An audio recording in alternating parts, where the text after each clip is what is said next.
Assalamu alaikum, que la paz de Dios sea con todos ustedes. Les damos la bienvenida a un programa más de La Voz del Islam, una producción que tiene por objeto presentarles a ustedes el Islam, su cultura, su civilización y su aporte a la humanidad.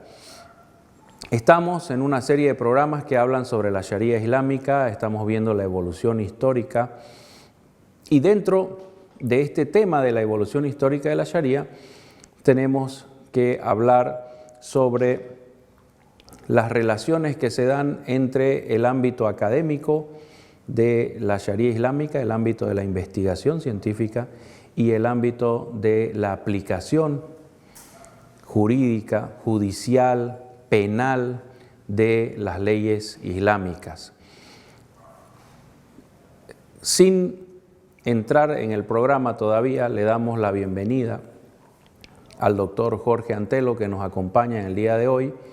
¿Cómo está, doctor Jorge? Salamu alaikum. Assalamu alaikum a todos los que ven nuestro programa. Agradecerle por seguir con nosotros en un episodio más. En este programa nos llega una pregunta sobre quiénes son los encargados de la legislación islámica o quiénes se encargan de la legislación islámica. ¿Quiénes se encargan de la legislación islámica? Bien, primero que nada, ver que hay diferentes funciones dentro del proceso de la legislación. Tenemos primero un grupo de gente que se encarga de investigar, de acceder a las fuentes de la Sharia e investigar cuáles serían las respuestas para los diferentes problemas que acosan a la sociedad islámica en los primeros tiempos cuando los musulmanes van entrando en nuevas regiones. En un segundo punto tenemos otro grupo de personas que se van a encargar de la aplicación a nivel social, a nivel político y sobre todo a nivel judicial. Estaríamos hablando de un segundo grupo de juristas que también son investigadores, también tienen recursos académicos, están al mismo nivel que los anteriores, pero están mucho más complicados, diríamos, porque ellos deben imponer los veredictos, imponer las sentencias sobre la vida diaria de la gente, sobre la vida de los ciudadanos.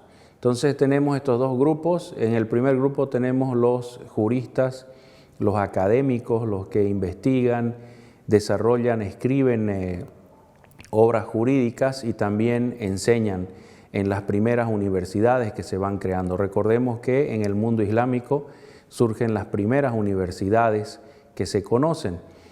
En el norte de África, por ejemplo, están universidades como la de Córdoba, universidades como las de Túnez. En Marruecos también surgen universidades. Una de las primeras universidades del mundo es fundada por una mujer, una princesa, Fátima al-Fihriya. Este nuevo ambiente académico de estudios científicos universitarios es poblado por un tipo de jurista. Y por el otro lado está la necesidad estatal del Estado de Derecho de tener jueces, de tener investigadores, de tener personas que se encarguen de la implementación de la Sharia en la vida de las personas, en los procedimientos judiciales, en la aplicación de castigos, en fin, en toda clase de ámbitos de la vida pública de las personas. Esperamos que la respuesta sea satisfactoria y útil para los que buscan conocimiento. Este poder judicial, ¿cómo está organizado en el Islam?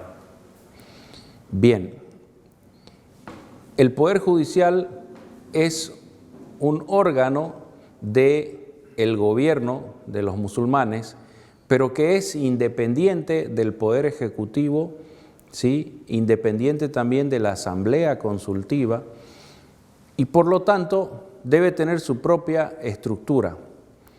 Históricamente el profeta Muhammad designaba a los sahaba, a los discípulos que tenían mayor conocimiento de jurisprudencia, de fiqh, y los designaba como jueces. Entonces ellos tenían diferentes jurisdicciones, ¿sí? Pero como el Estado Islámico era relativamente pequeño al principio, estas jurisdicciones iguales horizontalmente, digamos, divididas solamente por el territorio, no contaban con una organización vertical ni había tampoco un poder judicial en sí. Cada uno de los discípulos del profeta ejercía las veces de investigador y también dictaba sentencias. Posteriormente, cuando fallece el profeta Muhammad, cuando el Estado Islámico se expande, derrotando al imperio romano bizantino y al imperio persa sasánida, los musulmanes deben enfrentar situaciones muy nuevas para ellos, sobre todo los problemas de la vida urbana de las grandes ciudades. Entonces, los gobernantes de los musulmanes tratan de apoyarse un poco en los juristas que están fundando las nuevas escuelas. Vemos el caso de la relación que se da entre el imam Sufyan al-Thawri, por ejemplo, y los califas omeyas. Vemos la relación que se da entre los califas abbasíes, los que fundan Bagdad, y el imam Abu Hanifa. Y de ahí va surgiendo la organización del Poder Judicial. Abu Hanifa tiene dos discípulos muy destacados. Uno se llama Muhammad ibn al-Hasan y el otro se llama Abu Yusuf, al-Qadi Abu Yusuf, el juez. Este señor Abu Yusuf es el primer ministro de justicia o el primer juez supremo que se conoce históricamente en el Islam. Y él es el primero en organizar un poder judicial ya como una estructura burocrática, ¿no? Como una estructura independiente del poder, ejecutivo que lo ejercía el califa. Es decir, que en el Islam, por ejemplo, los califas, los gobernantes, no son los que dictan sentencia o no deberían, digamos, dictar sentencia, sino que esto es atribución de los jueces, del poder judicial. Abu Yusuf es el que se encarga de que solamente asuman el cargo de jueces aquellos que tienen la capacidad, tienen el estudio, y obviamente que él recurre a la gente de su propia escuela, de la escuela Hanafi. Desde tiempos muy tempranos en la historia del Islam, la escuela Hanafi es la que ejerce el poder judicial. Y por eso es la más extendida hoy en el mundo islámico. Está en India, está en todo el Indostán, está también en Turquía, en la mayoría de los países árabes, y es la más extendida del mundo islámico porque siempre fue el estamento más cercano al poder ejecutivo a través de la organización judicial. También es la más sofisticada y la más desarrollada, ¿no? Precisamente por la cantidad de casos extraños y nuevos que surgen en los estamentos judiciales. Entonces tenemos figuras, por ejemplo, que a través de la historia, que es muy extensa para cubrirla en 5 minutos, tenemos figuras importantes que es el juez supremo o ministro de justicia, que es el que establece la organización. Después tenemos el juez de injusticias, que es un juez especial que se encarga de juzgar a los gobernantes, a los miembros del poder ejecutivo, a los miembros del ejército, de la policía. Y es algo que los musulmanes establecen desde tiempos muy tempranos y que recién se está conociendo en el mundo occidental como el ombudsman o el defensor del pueblo. Este era el juez de injusticia y era muy especial este juez. Tenía la característica de ser el único en todo el Estado Islámico que podía destituir al califa. O sea, no era cualquier persona, era un juez que si cualquier ciudadano hacía una denuncia contra el califa, este juez lo podía destituir.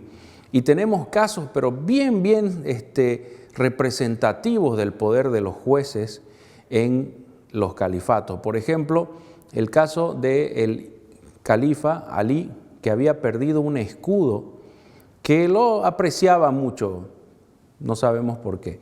Entonces, este escudo aparece en manos de un ciudadano judío y el califa acude ante un juez y lo denuncia al judío y le dice, este judío se ha robado mi escudo. El juez le dice, traigan al judío, vamos a hacer un juicio. Lo traen al judío con el escudo y el califa está ahí como demandante. Si no me equivoco, el juez se llamaba Shuray y era un juez mesopotámico, de Mesopotamia. El califa dice, este es mi escudo, mi hijo es testigo de que este escudo es mi propiedad. El juez le dice, tu hijo no sirve de testigo porque es tu hijo, él va a hacer lo que le mandes. El judío dice, yo lo tengo el escudo, este escudo es mío y no necesito demostrar la propiedad porque está en mi posesión. Y el juez le da la razón al judío y le dice al califa, bueno, usted no tiene pruebas, no tiene ningún testimonio que apoye de que este escudo realmente le pertenece. Posteriormente, el judío se sorprende de este trato tan justo de parte de los musulmanes y le dice al juez, mire, yo en realidad lo encontré este escudo en la calle y estoy muy sorprendido de esta forma de aplicar la justicia, y le devolvió el escudo al califa Ali. Pero lo importante es que el califa no tiene ninguna preferencia, ninguna injerencia sobre el poder judicial y que se para frente al juez como cualquier otro ciudadano. También tenemos la figura de los tribunales que atienden casos rápidos, que deben dar solución en 3 días, 4 días. Tenemos tribunales que son de distrito, que atienden las diferentes provincias. Después tenemos tribunales supremos, que son los que se encargan de ver los casos de castigos físicos, ¿sí? De aplicación de penas corporales, penas de muerte, etc. Entonces, hay una estructura que es el Poder Judicial, independiente de otra estructura que es la jurisprudencia a nivel académico. ¿Hay alguna otra pregunta, Jorge? Sí, cabalmente quería preguntar sobre el poder de influencia que pueden tener los gobernantes en el poder judicial islámico. Bien, la ley islámica es igual para todos, musulmanes, judíos, cristianos, todos los ciudadanos tienen los mismos derechos y tienen igualdad ante la ley. El califa, el gobernante, es un ciudadano más y debe presentarse ante el juez en igualdad de condiciones. Volviendo al mismo caso del califa Ali, el imam Ali, contra el judío, relatan que los asistentes del califa trajeron una especie de asiento especial, tal vez una especie de trono, no sabemos, sofá, para que se siente el califa, y al judío le tocó sentarse en una sillita, digamos, aquí como diríamos, un toquito. Y el juez dijo, no va a empezar la sesión hasta que no me los igualen a estos dos, al demandante y al demandado. Entonces mandó retirar ese asiento preferencial que se le había dado al califa y lo hizo sentarse en el mismo tipo de silla que el judío. Esto para mostrar de que todos son iguales ante la ley. También el profeta Muhammad es muy claro, o sea, la ley islámica es muy específica sobre esto. Dice claramente, el que acusa es el que debe aportar la prueba y el acusado, a él le basta con jurar su inocencia.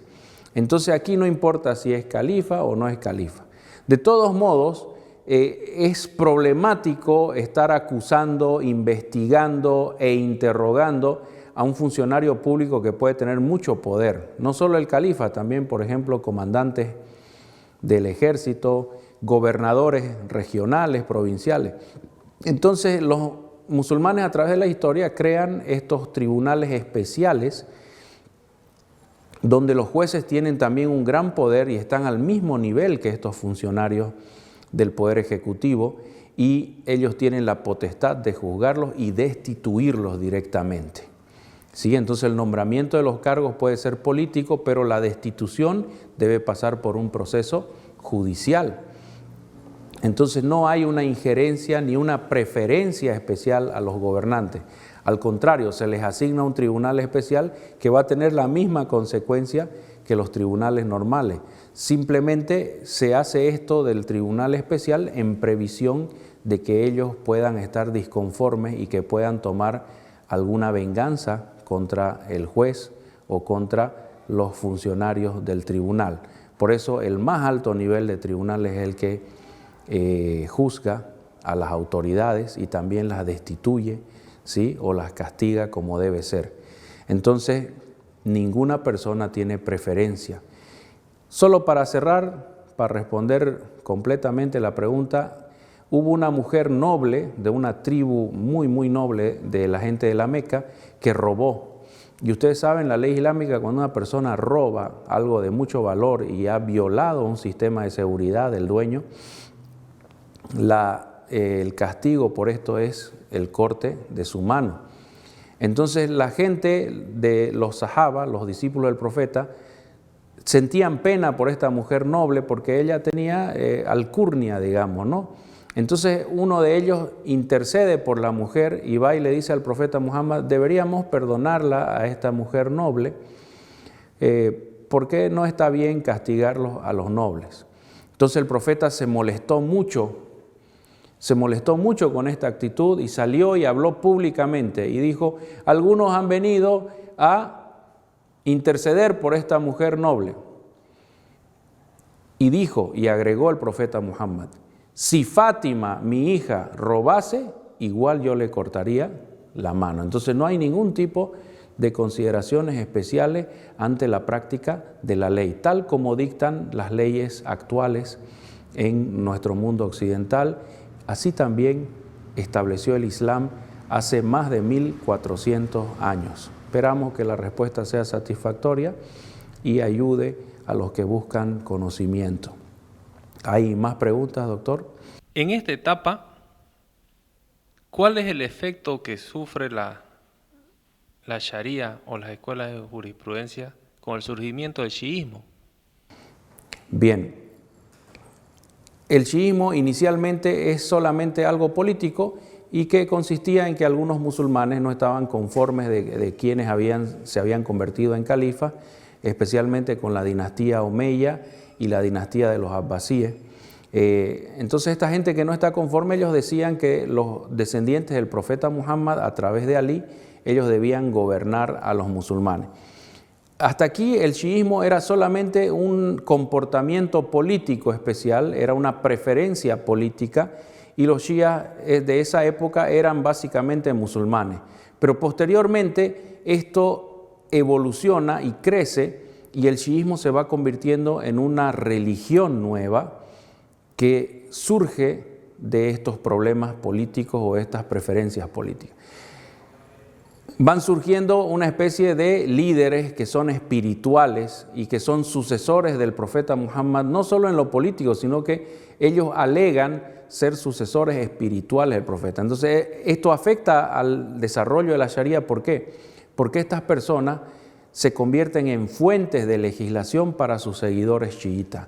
Entonces tenemos parte de la población que sabe que todo lo que hay que buscar está en el Corán, está en la Sunna o está en la ciencia. ¿Ya? Entonces la investigación científica era el método para legislar, para encontrar los preceptos necesarios. En cambio, en esta nueva religión chiita que va surgiendo, cada uno de los líderes espirituales es en sí una fuente de derecho, es una fuente legislativa. Por lo tanto, estos imam, estos mahdis, estos ayatolas que surgirían muchos siglos después, ellos se van convirtiendo en referentes jurídicos, referentes legislativos, ¿sí? Por encima del Corán, por encima de la Sunna del profeta Muhammad. Ellos van creando nuevos hadices. Si ustedes ven en los libros de los chiitas, los hadices no son solamente del profeta, también hay hadices de los líderes chiitas y todo lo llaman hadiz y todo para ellos es un referente, ¿no? A nivel legislativo. Entonces, la aparición del chiismo como religión con una nueva fuente legislativa genera que la Sharia islámica trate de blindarse tal vez un poco más, se creen procedimientos más precisos, ¿sí? Y haya una especie de respuesta al chiismo, donde los juristas musulmanes adquieren el nombre de sunnis, ¿no es cierto?, juristas tradicionales o ortodoxos, y a toda costa tratan de apoyarse más en lo científico, más en la investigación, en contra de esa posición de los chiitas de que cada imam, cada líder era también fuente de legislación. Entonces, el chiismo marca un cambio tal vez o una sofisticación mayor para la acción de la jurisprudencia en los musulmanes. Esperamos que la respuesta haya sido satisfactoria. ¿Sí? Les agradecemos por su presencia, por su acompañamiento de La Voz del Islam y esperamos tenerlos en futuros programas.